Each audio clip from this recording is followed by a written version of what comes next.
kurang begitu valid datanya. Kalau eccentricity itu masuk di mana, Pak? Eccentricity apa dulu, Pak? Yang rotor turbin gitu.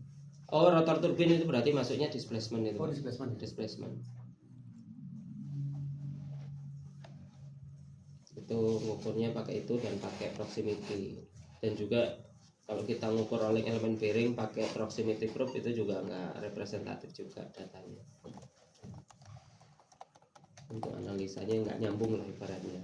Tapi bisa untuk trending aja bisa. Jadi ketika ada kenaikan ya berarti ini ada rusak, tapi kita nggak bisa lebih detail rusaknya karena apa untuk analisanya, nggak bisa. Tapi yang sering dipakai itu cuma displacement sama velocity-nya ya? Ya, yang paling sering itu, Pak. Sering. Karena itu menggambarkan nilai overall sih, Pak. Kan kita kan ngambil data kan hal pertama yang kita lihat itu kan overall dulu kan, nilai overall vibration dulu. Nah, makanya yang dipakai itu dulu. Nah, kalau akselerasi itu biasanya yaitu tadi apa, kalau kita lihat waveform, peak to peak waveform nilainya kan ada satuannya pakai JIS ya, JIS atau meter per second kuadrat itu ya, paling sering JIS itu di situ.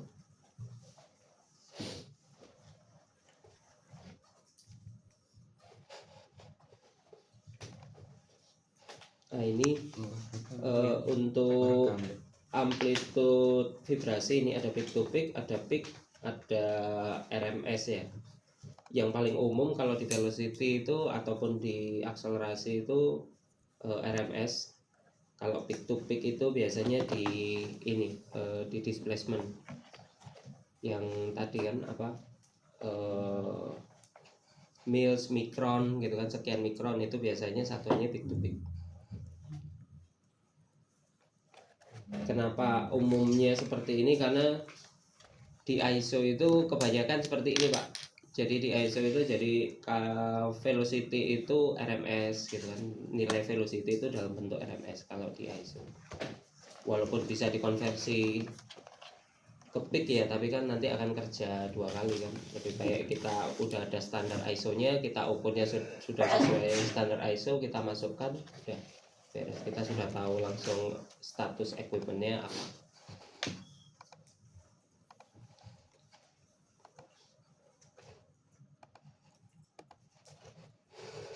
Nah ini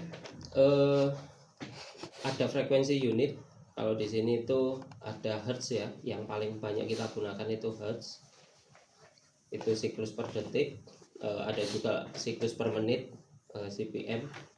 Itu tinggal hertz itu tadi dikalikan 60 ya. RPM itu juga sama sebenarnya dengan CPM. Lalu kemudian yang selanjutnya ada order. Ini juga biasanya untuk apa ya, untuk reporting, untuk mempermudah menyampaikan informasi ke orang lain, itu kebanyakan order. Karena kan biasanya kita tahu kan kalau unbalance itu 1 kali order, misalignment 2 kali order dan seterusnya. Itu kan lebih mudah dibandingkan dengan kita, oh ini peaknya ada di 50 Hz gitu kan, bingung kadang-kadang pakai ini ya ke orang lain ya. Kalau 1 kali 2 kali itu kan akan lebih mudah untuk menyampaikan kerusakannya atau peaknya itu seperti apa.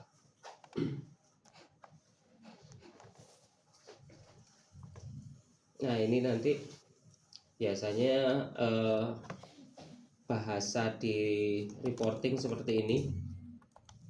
Ini ada peak itu vibrasinya itu ada di 50 Hz dengan nilainya sekian. Lalu kemudian ini ada 300 Hz itu nilainya sekian, terus kemudian ada 600 Hz nilainya sekian. Nanti mungkin 50 Hz, 300 Hz dan 600 Hz ini dikonversi lagi jadi order tadi. Tapi kalau berdasarkan yang depan tadi amplitude 12 berarti severity-nya tinggi ya. Ya balik lagi ke ISO, Pak. Yang pertama itu overall dulu dari ISO, lalu kemudian kita menjelaskan kan sudah pasti nilainya ini ya, kuning atau merah ya kalau di overall ya, lalu kita menjelaskan ini tinggi vibrasinya itu di 1 kali 50 itu tadi kan 50 Hz nilainya sekian, itu bisa. Nanti dari sini bisa dijelaskan 50 Hz atau 1 kali itu apa kemungkinannya. Kalau di sini 300 Hz itu apa aja kemungkinannya, itu nanti bisa dijelaskan. Kayak kemarin di pompa itu kan ketemu ini ya 300 Hz itu ya. 300 Hz itu kalau kita hanya menyebutkan 300 Hz saja bingung 300 Hz itu apa, terkait apa. 300 Hz itu ada kemungkinan terkait sama jumlah impeller ya, sudunya impeller. Oh berarti ini kaitannya dengan kerusakan impeller atau yang ada hubungannya dengan flow. Nah, seperti itu kita mendeskripsikannya nanti di report.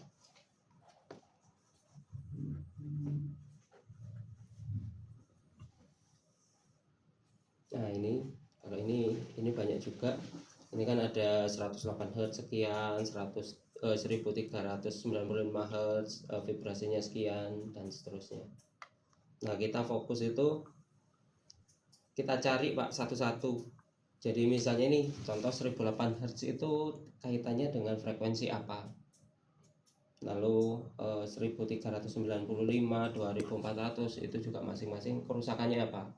Nah supaya kita tahu kerusakannya apa, makanya kita kemarin memasukkan ini ya di database itu ya, kode bearing, lalu kemudian jumlah impeller, jumlah rotor bar, kalau ada gearbox itu jumlah giginya berapa. Nah itu dari situ kita konversi dari datasheet itu, dari ini kita konversi ke kerusakan itu dengan data-data dari datasheet.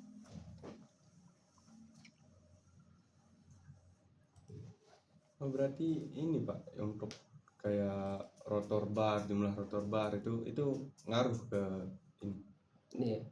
Tapi Ngaruh. kan itu kita taunya harus dibongkar dulu berarti. Iya.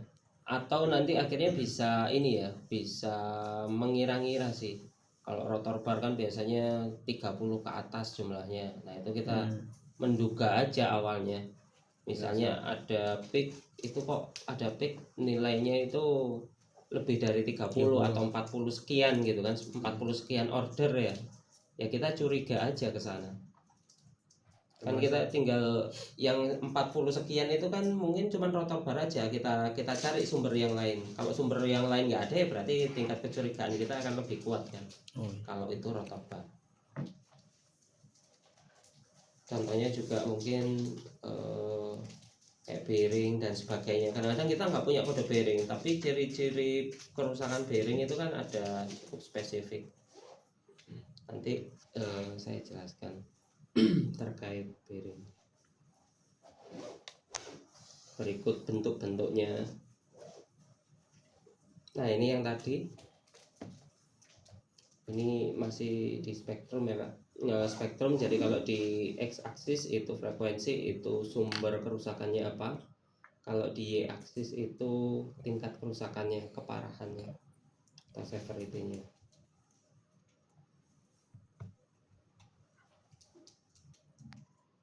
Ada pertanyaan Pak?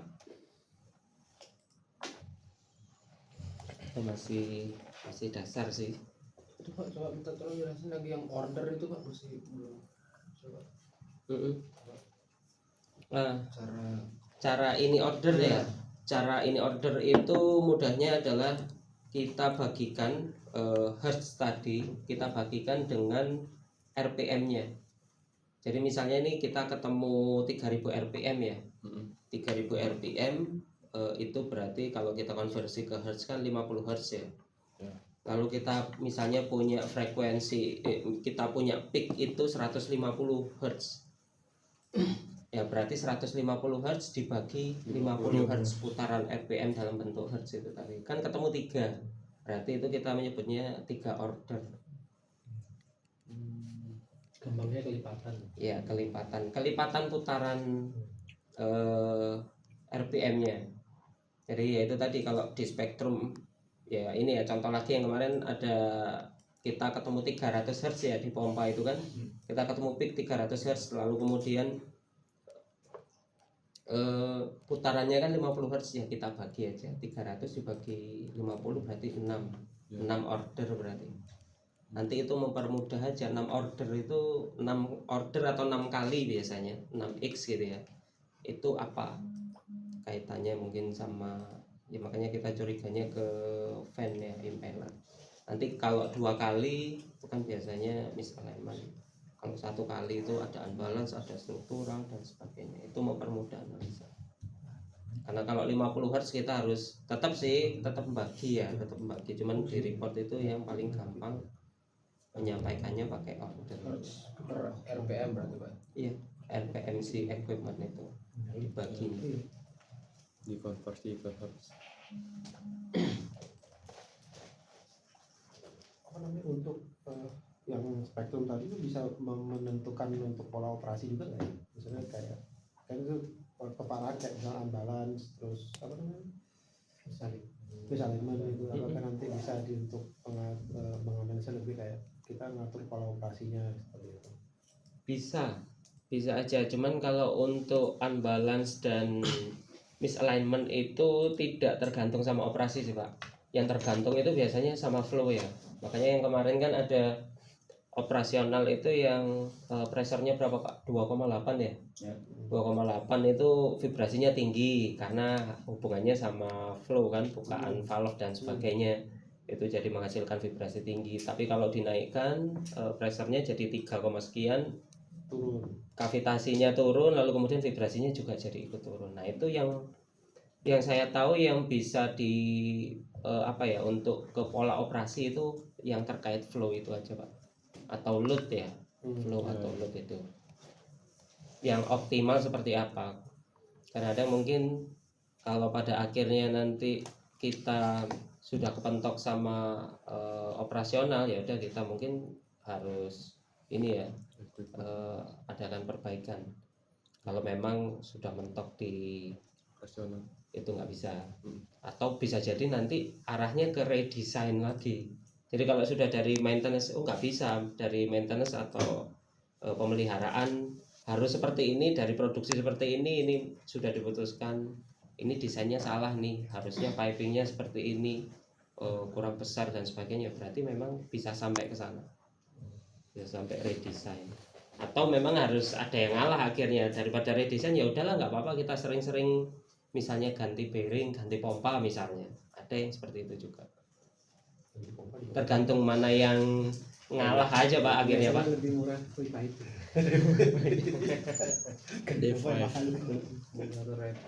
Ya, Rating rating lah. Order Sekali berapa? jadi. Kalau pompa 1500 rpm, motor 1500 rpm, 4 kali order berapa? Maksudnya Pak? Pompa itu motornya ini 1500 rpm, Ya. 4 kali order itu berapa hertz? Yang lain 1500 itu berarti 25. ditulis aja biar ada. Berapa tadi? 1500 bagi 60 berarti jadi 25. 25. Beberapa soal nanti di ujian ada beberapa yang hitungannya yang simpel-simpel gitu Pak, ngitung order, ngitung 1500.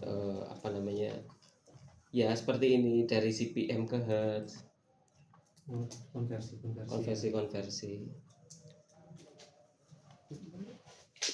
Udah semua jangan sebut dah, kerjain diri dah, simpel kok. Enggak, saya nanya berapa tadi? 1500 RPM, 4 ordernya itu berapa? 4 ordernya. Soalnya motor 1500 rpm ya. Ya, Terus ada teman bilang, oh iya nih order 4 nih, itu berarti berapa hertz? 4 order. Muncul di order keempat, Muncul 4 kali di spektrum.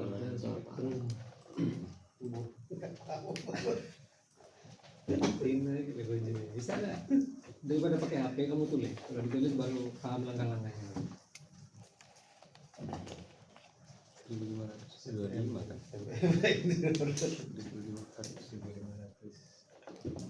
25 Hz kalau 4 order berarti berapa? 4 ordernya itu berapa?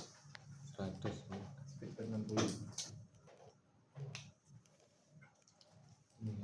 Dapatnya Kan RPM per apa tadi? Sampai sampai jadi hertz itu 1 kali order. 4 kalinya ya tinggal kali 4.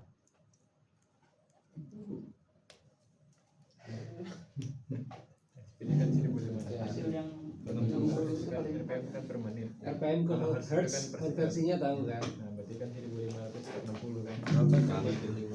4 Kali round 60. RPM apa? Round per menit. Ya, round per Putaran menit. per menit. Putaran per menit. Rotation per menit. Ya, rotasi per Udah menit. jadi hertz dibagi berapa? 60 Per Dibagi menit 60. Pak. Kalau Menit hertz kan? itu kan per detik. Ya, Nah, jadi harus dibagikan 60 detik kan karena 1 jam per menit. Makanya menit ke detik kan bagi 60 selesai. Jadi 1500 bagi 60 dapat berapa? Itu udah 1 kali order dah. 1 kalinya. Jadi kalau ada yang ngomong 1 kalinya ya udah berarti RPM per 60. 100 tinggal dikali. 4 kalinya tinggal kali 4. 100. Kalau kali 4. 100. Paham berarti kan bilang Ya, 1 kali order nih. Tinggal ada aja pemain motornya berapa RPM-nya. ya. 3000 ya udah berarti 50. 50. Mau dibilang 10 kali order. 10 kalinya nih. Paham kan udah. Ya, ya. Tinggal dikali-kali aja. Kali-kali. 500 lah. 250. Dari mana kamu dapat? Dari sini, Pak. Paham kan? Tuh. Kalau nggak ditulis, kebiasaan anak sekarang tuh gitu, nggak ada yang mau nulis. Kalau suruh ngitung dikit, kalkulator. Bagusnya kalkulator tuh cepet, cuma nanti lupa langkah-langkahnya. Langkahnya step-nya itu. untuk menghitung, mulai menghitung. Buku tuh jangan sungkan-sungkan coret, meskipun isinya apa aja bebas. Nanti itu yang paling sering itu seperti ini sih, karena kan kita kan ketemunya spektrum, ketemunya hertz dulu ya. Kalau yang tadi Pak Ali itu kan dijadikan berapa order ya, ininya ya. Berapa order, 4 order itu berapa hertz. Yang paling sering itu kebalikannya. Ya. Jadi hertznya dulu berapa order jadinya. Jadi kalau tadi itu dikali-kali, berarti kalau ini berarti dibagi. Dibagi. Ya kan, makanya paling ini contoh ya, paling sering 300 Hz ini, 300 Hz itu berapa order. Itu yang Karena yang muncul di alat kayak gitu nanti. yang dimuncul di alat ini. Walaupun bisa juga sih Pak kita setting aksis X-nya ini order bisa juga, cuman nanti akan bingung juga sih. Lebih enak. Lebih enak hertz dulu baru nanti ke order. Tinggal kebalikannya. Iya.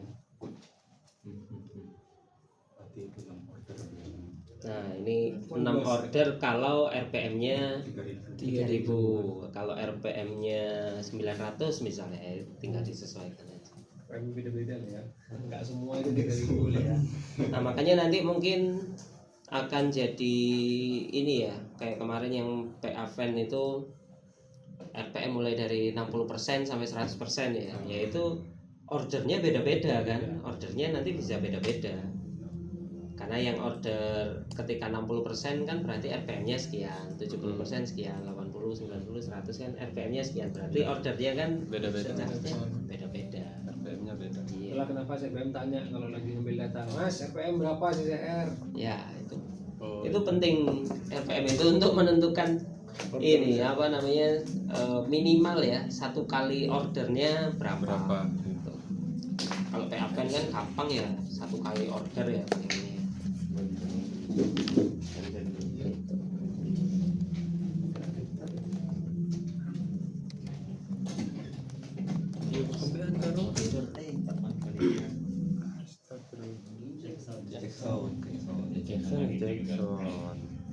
Di luar aja Sore mau senam. lagi tes sound, ada acara besok. Oh bisa ada acara? Bukan maksudnya Oh, jual 17. Oh, Prepare. Iya. Lah, kemana? Terus Mas, Udah. kalau mau ngelihat kalau semisal ada dilihat dari spektrum nih, kan kemarin ada kata yang ini bisa jadi enggak jadi satu indikasi, dia ada beberapa indikasi dalam satu spektrum di kebaca gitu. Nah, itu cara memperkuat supaya melihat indikasi yang terkuat itu gimana? Yang paling mudah itu ya biasanya karena kita aksis yang ini ya, yang ini itu adalah tingkat keparahan, yang severity ini itu ya berarti kita fokusnya itu pada nilai vibrasinya yang paling tinggi dulu, Ya. yang paling tinggi dulu, karena ibaratnya ya yang vibrasinya paling tinggi itu berarti yang paling parah lah, kita asumsikan seperti itu. Tapi tetap kita sebaiknya ini ya, kita sebutkan semua sih, karena kita sebagai orang CPM itu kalau bisa jangan sampai kelewat. Misalnya nih kita hanya menyebutkan unbalance, kita menyebutkan misalignment, lalu kemudian ternyata ada bearing jebol tapi nggak kita sampaikan. Kemudian ada case bearing jebol tetap aja walaupun kita sudah report ini ada vibrasi tinggi, tapi kita nulisnya hanya unbalance sama misalignment. Tapi ternyata ada bearing juga, ada frekuensinya bearing. Ya kita kena juga akhirnya. Nah, ini kenapa kok nggak disebutkan ada bearing rusak gitu. Itu seperti itu. Dari spektrum tertingginya. Ya. Tetap kita fokusnya tertinggi. Jadi misal di sini ya, di sini berarti kita fokusnya yang 1395. Lalu kemudian yang ini juga kita sebut 1008, ini 2400, ini kita juga sebut, semuanya kita sebut kemungkinan-kemungkinannya.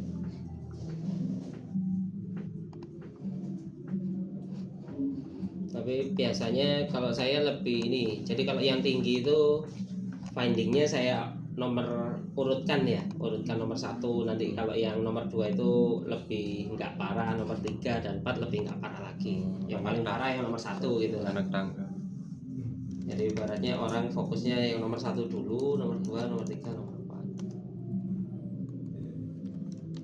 4. Tapi nanti juga bisa ini ya, bisa lebih fleksibel. Maksudnya lebih fleksibel kadang-kadang memang yang nomor 1 itu paling parah kerusakannya, misalnya hubungannya dengan struktur ya. Tapi kita itu kan kalau benerin struktur itu kan effortnya gede gitu kan, kita harus redesign, kita harus nambah ini kita harus base plate-nya, konkretnya kita tambah, kan effortnya gede ya. Itu kita bisa ini sih apa namanya, yang effort yang mudah dulu gitu, itu yang kita dulukan, itu bisa juga. Itu pertimbangan dari kita sih, dari sebagai analis ya. Ya kadang-kadang ada juga sih tipikal orang yang pokoknya yang penting inilah, nggak peduli orangnya ngerjain gimana. Ada yang seperti itu, ada yang ya udah kita mempermudah orang lain dulu gitu kan, kita cek dulu alignmentnya, itu kan bisa lebih ini kan, siapa tahu bisa turun, udah lumayan. Ada yang seperti itu. Itu ininya negosiasi dengan orang maintenance. Sekarang kita yang maintenance. Tenang, aman. Asal konkret aja infonya.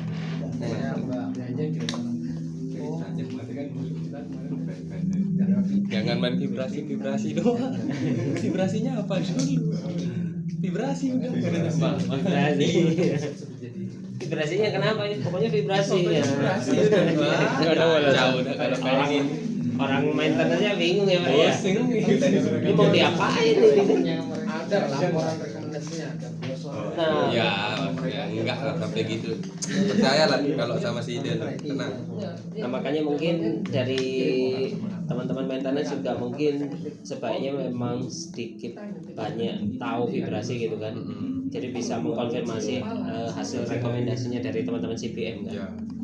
Loh ini bener kok, apa ini vibrasi tinggi kok, di reportnya ini bisa dicek lagi kan gitu loh, untuk memastikan kan. Barangkali human error kan. Ya mungkin apa salah ketik atau Dibodoh-bodohin. mungkin ini Enggak salah mungkin lihat. Masa bodoh-bodoh. Rework lagi mas. Nah, iya, Rework lagi mas. Kacau. Nah ini ada dua tipenya. Yang pertama itu route based periodic atau offline, yang kedua online monitoring. Kalau yang route based ini ya mungkin yang kita pakai dengan CSI ini ya, jadi kita keliling mungkin sebulan sekali atau 2 minggu sekali, kita keliling, itu sebutannya offline. Nah kalau online ini dia real time atau continuously, jadi ya di turbin itu ya biasanya ya. Nah nanti biasanya kalau online ini sensornya permanen, pasti permanen, dan juga biasanya dia nanti terhubung sama protection system. Jadi ketika dia nanti vibrasinya sampai limitnya yang sudah kita set, dia nanti auto trip. Yang terbaru ini ya ada yang ini online monitoring, lalu kemudian disambungkan dengan machine learning AI, itu sudah sampai ke sana. Teknologi. Nanti teknisinya juga AI kan? Ya memang sih yang AI itu mengurangi apa ya, kerja si analis, memang mengurangi. Tapi Tiara belum sampai ke sana, belum sampai ke AI itu belum. 1-2 tahun AI lagi juga lah. yang kalau kata AI Karena memang nanti bisa jadi konflik juga Pak. malah ngurangi skill operatornya lama-lama. Iya. Mungkin 10 tahun lagi apa penghuni baru operatornya pada bingung Iya. semua ya. Makanya kalau di bisnis ya, bisnis contohnya kayak Tiara ini kan yang dia memang servicesnya offline ini, itu konflik juga kan berarti. Kalau mengandalkan online berarti servisnya Tiara yang ini Offline. hilang gitu loh. Iya. Offline itu berkurang lah. Iya. Itu seperti itu. Tapi sudah mulai banyak dan perusahaan luar negeri sih yang sudah mulai install permanen sensor. Wifi atau Tetap mengikuti sensor zaman, online itu nggak mau. mempermudah katanya. Iya. Iya, kalau teknisi nggak mungkin pakai tapi nggak mas yang anak Kirim ke Ada operator. Kalau ke HP bisa.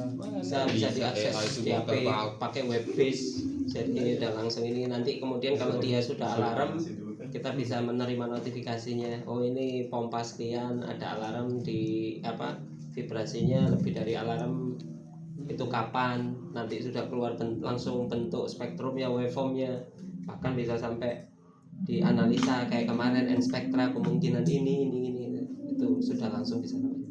Malah nggak ada manusia nih. CPM-nya nanti pakai sensor wifi dikirim ke server nanti kirim robot buat perbaiki.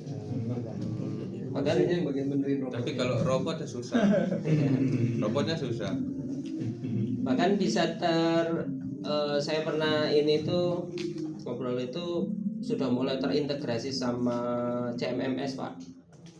Jadi pertama kan langsung permanen ya, permanen sensor menghasilkan data vibrasi kemudian ketemu hasilnya kemudian dianalisa keluar ini, kemudian langsung auto generate report kemudian langsung masuk ke CMMS, dia langsung create notifikasi, langsung keluar ya. Jadi gitu. tahu-tahu mungkin orang maintenance itu tahu-tahu ada notifikasi ini vibrasi tinggi, ini langsung keluar WO sekian. Bayangin yang merintah robot dong. Nah, 25 tahun lagi robot yang Iya. merintah robot lagi. Kita udah Iya. bagian nganggur di rumah. Itu seperti itu. Jual anggur kita kan.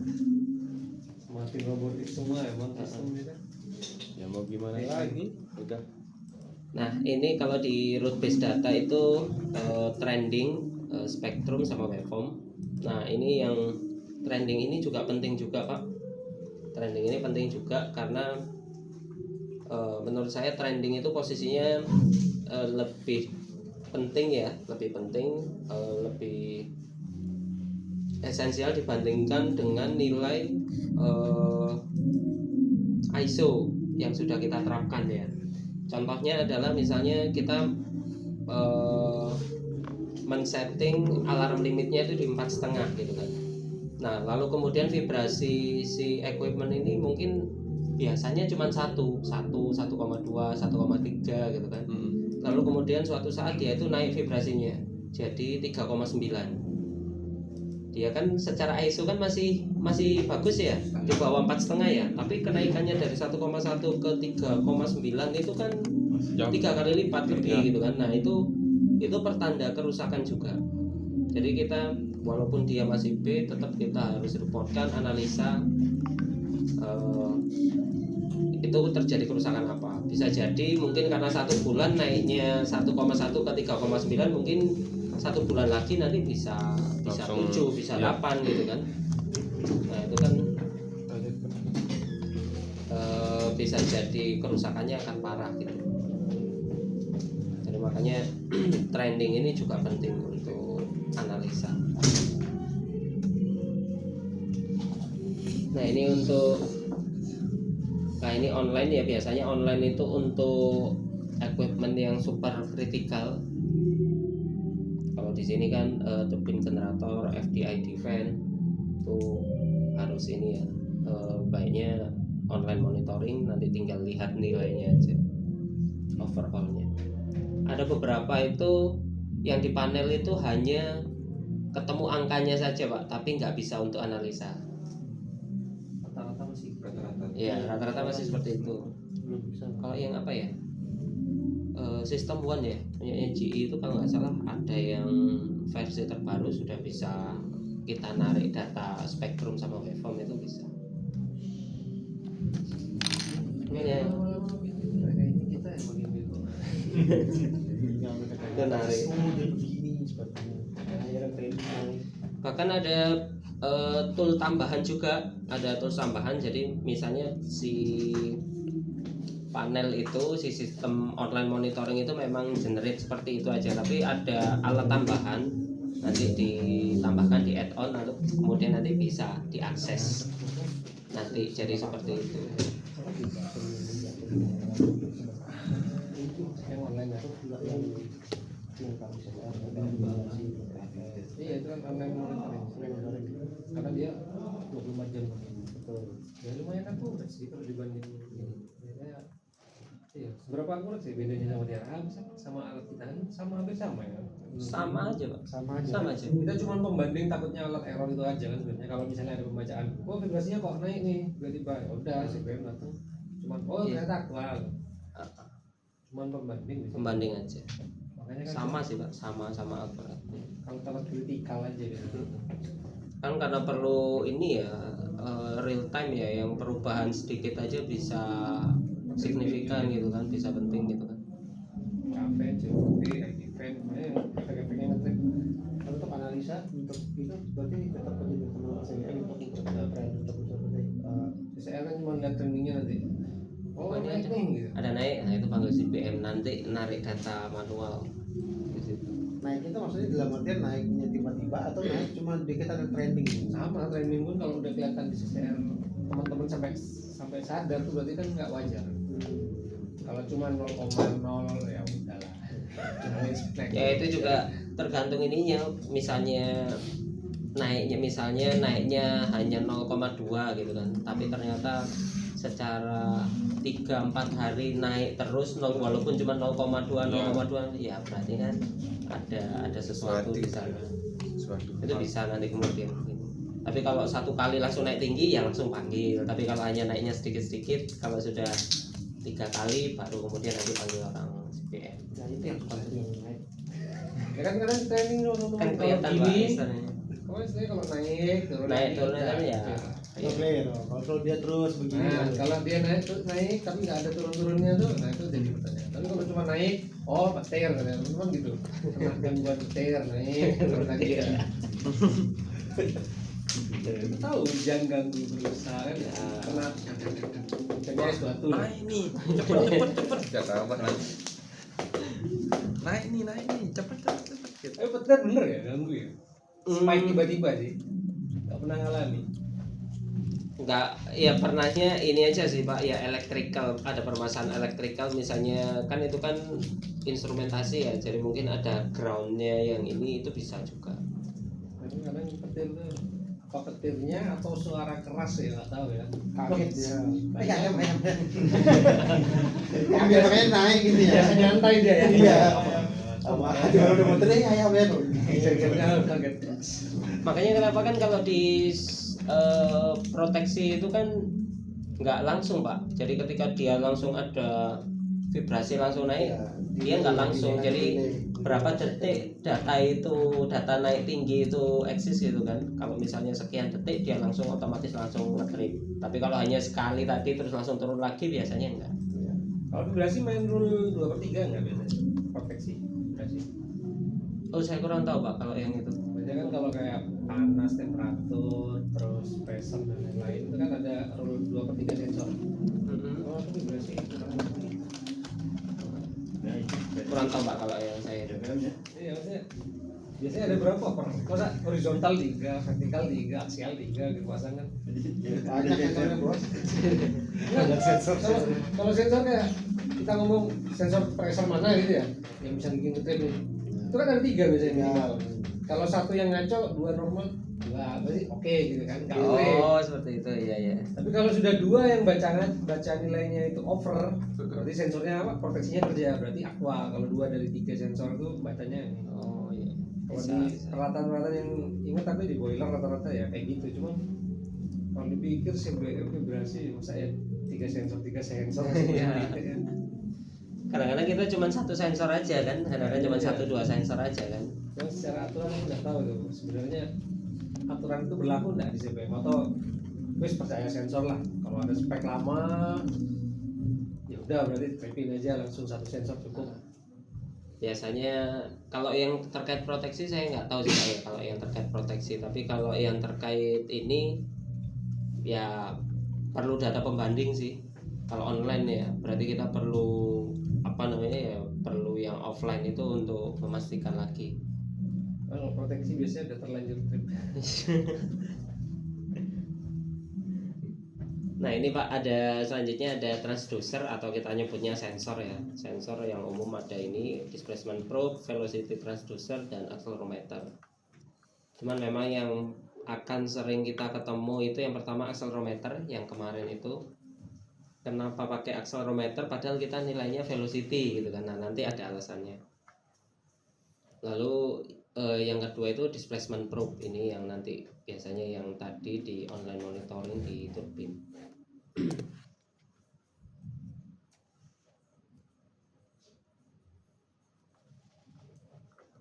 Nah, biasanya kalau displacement probe itu XY ya, XY pasang permanen. Kalau accelerometer ada yang permanen, ada yang portable yang seperti kita gunakan biasanya.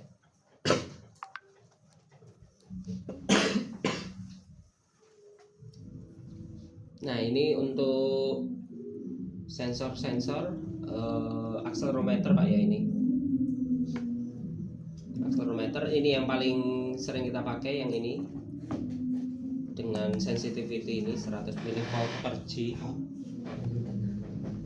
Ini hanya size-nya aja yang kanan ini. Nah ini kalau yang low frequency yang saya ceritakan kemarin biasanya untuk petrochemical ya, yang equipmentnya itu RPM-nya rendah gitu ya, itu di sini. Nah ini ada juga yang high G 50 mV sama 10 mV, ini yang high G itu biasanya mungkin yang vibrasinya apa ya, relatif tinggi atau kayak crusher gitu loh Pak. Crusher itu kan karena memang Gedong itu apa gedong. 10 vibrasinya kerasa aman. Kalau yang lain kan stop mas, perawatan lain. Tapi kalau kerasa vibrasi berapa 10, wes aman lancar. Ya karena 15 mas, ya baru ini. dicek sama BM. Karena namanya juga crusher kan, Ya. pasti dia generate apa impact atau vibrasinya kan pasti memang tinggi. Ini kerasa besar ya, voltnya aja 600 kW. Tuh. Compressor house-nya goyang ya. Suaranya aja bikin. Nah itu khusus lah di situ. Terus kemudian ini ada triaxial. Triaxial itu satu sensor ada 3 aksis. Secara akurasi triaxial itu seberapa akurat? Memang sih di tempatku kan pakai triaxial hanya untuk CHF seperti yang tadi ya. Karena untuk mempercepat teman-teman CBM biar tidak terlalu lama di satu peralatan karena debu dan lain-lain kan nggak mungkin ngambil data kondisi off kan. Iya. Mau nggak mau ngambil data kondisi running banyak batu bara bahkan jalan kadang gelap. Ya udah pakai triaxial khusus semua CHF. Tapi seberapa akurat sebenarnya dibanding pengambilan biasa? Dibanding sebenarnya dia itu kan sama aja Pak, sama aja dengan standar single ini ya, single aksial ya, satu aksial. Bedanya itu kalau saya pribadi karena memang penempatannya hanya di satu kan, kalau kita horizontal itu kan berarti di ininya ya, di horizontal di sini, vertikal di sini, aksial di sini lah ya. Nah tapi kalau triaksial itu kan berarti horizontal sudah benar di sini, tapi vertikalnya kan di sini, bukan di atas sini kan. Kalau saya pribadi sih kurangnya hanya di situ aja. Akurasi. Akurasinya kalau misalnya horizontal sama aksial mungkin sama Pak, harusnya sama kan, dia kan sensitivity, jumlah sensor, tipe sensor kan juga sama aja sebenarnya, Jadi meskipun dia di horizontal, untuk ke aksial hampir sama kan? hampir sama, Kecuali kalau vertikal kan? vertikalnya aja. Tapi mungkin mainnya kita sebagai database trending mungkin ya. Iya, Kalau ada trending naik baru kita cek secara istilahnya pakai sensor, biasanya radial sendiri, aksial sendiri. iya.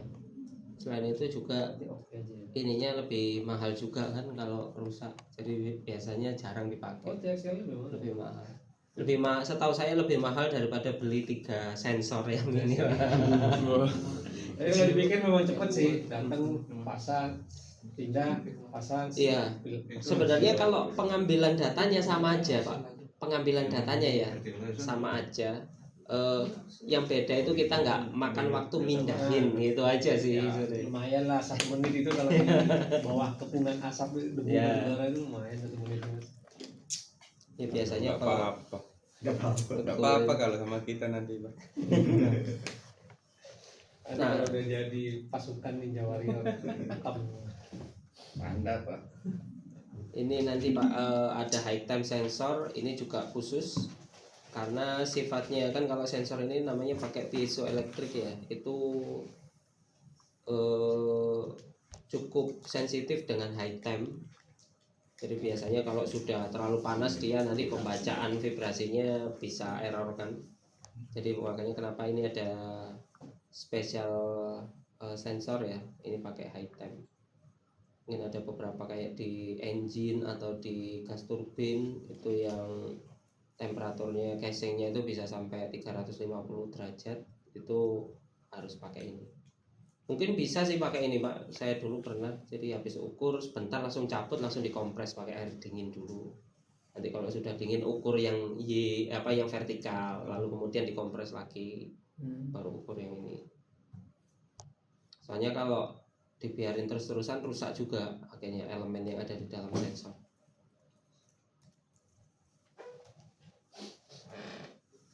Nah ini yang saya bilang tadi, kenapa kok kita itu pakai ini ya, pakai accelerometer untuk mengukur velocity ya, itu alasannya di sini Pak. Kan kalau di sini proximity probe itu operasinya itu hanya sampai 1000 aja, 0 sampai 1000. Nah ini kalau velocity itu yang ini Pak, 10 sampai 1000 Hz aja yang yang efektif ya, yang optimalnya di sini. Nah kalau accelerometer itu kan range-nya tinggi ya, bisa sampai 10.000 Hz, amplitude-nya juga dia juga bisa tinggi juga. Makanya kenapa kita itu menggunakan accelerometer. Nanti kemudian di analyzer-nya itu kan nanti dikonversi dari akselerasi itu nanti jadi velocity.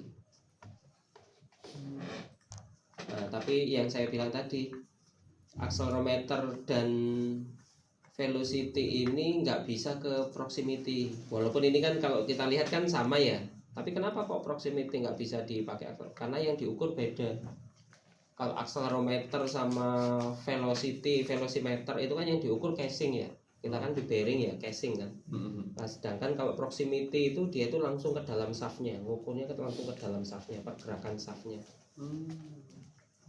Nah misal nih kan jurnal bearing nih ya, ini jurnal bearing, shaftnya ada di tengah kan. Mungkin kan ada clearance ya antara jurnal bearing dengan shaft ya. Mungkin di dalam sudah vibrasi tinggi, tapi namanya casingnya di luar udah kayak masih anteng aja kan. Nah kalau kita ngukur pakai accelerometer kan yang kita ukur kan housing bearingnya. Padahal shaftnya di dalam udah rubbing dan segala macamnya nggak bisa kebaca. Makanya kenapa beda, menurut saya ibaratnya beda alam lah. Proximity probe itu ngukurnya apa, accelerometer sama velocimeter itu ngukurnya apa.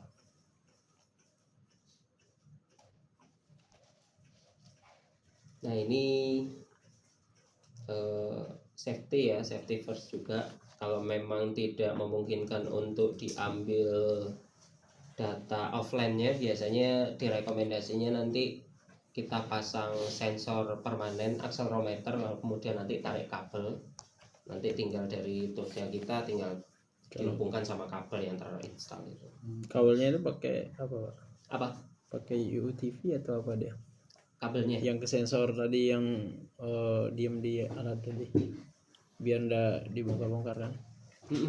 Kabelnya apa ya sebutannya ya? BNC ya, PNC. kabel BNC itu ya biasanya yang kita pakai itu. Pokoknya yang bisa nyambung, pokoknya sensornya tipenya sama gitu kan, accelerometer. Kayak tadi kan ada 100 mV dan sekian, lalu kemudian nanti konek kabel yang konektornya sama dengan yang bisa nyambung ke toolsnya kita. Iya. Nanti tinggal sambung kabel doang. Sambung kabel, sensornya bisa sama dengan yang itu bisa, cuman nanti menarik kabel panjang. Iya. Aku dari luar. Nah lalu ini untuk ininya Pak ya, penempatan sensornya. Jadi penempatan sensornya ini kan ada tandanya yang benar di mana. Jadi yang benar itu tegak lurus dengan bearingnya, dan kita ngukurnya memang di pas di bearingnya. Jadi misal bearingnya di sini ya kita ngukurnya di sini. Jangan bearingnya di sini kita ngukur di sini, kan berarti enggak selaras bearingnya. Tapi kalau misalnya nggak ada akses gitu Pak, apakah ada toleransi atau memang harus tepat searah? Nah kalau sudah nggak ada akses kan ya itu urusannya sudah beda lagi ya. Mungkin safety juga, misal kita kalau ngambilnya di situ terlalu dekat sama kopling misalnya, contohnya nggak safety ya nggak apa-apa kita geser kan. Yang penting adalah kita ngukurnya selalu di situ, jadi misal hari ini ngukurnya posisinya di situ, bulan depan ngukurnya di situ, ataupun orang lain ngukur itu juga posisinya harus di situ. Nah itu makanya biasanya yang untuk personelnya gonta-ganti itu dikasih tagging supaya ini kan, supaya tetap selalu di situ pengukurannya, entah dikasih spidol atau apa. Soalnya kadang-kadang bisa geser 10 cm aja nilainya bisa berubah. Kan? Mungkin ada orang yang dia teliti, dia harus ngambilnya di situ, bagi yang satunya orangnya mungkin asal pokoknya ngambil ya sebisanya ngambil, itu bisa beda juga nanti nilai vibrasinya. Nanti bisa ketahuan di trendingnya, kalau yang orangnya ini yang lagi on duty kok nilainya turun, kalau yang back to backnya kok nilainya kok segitu, itu bisa kelihatan.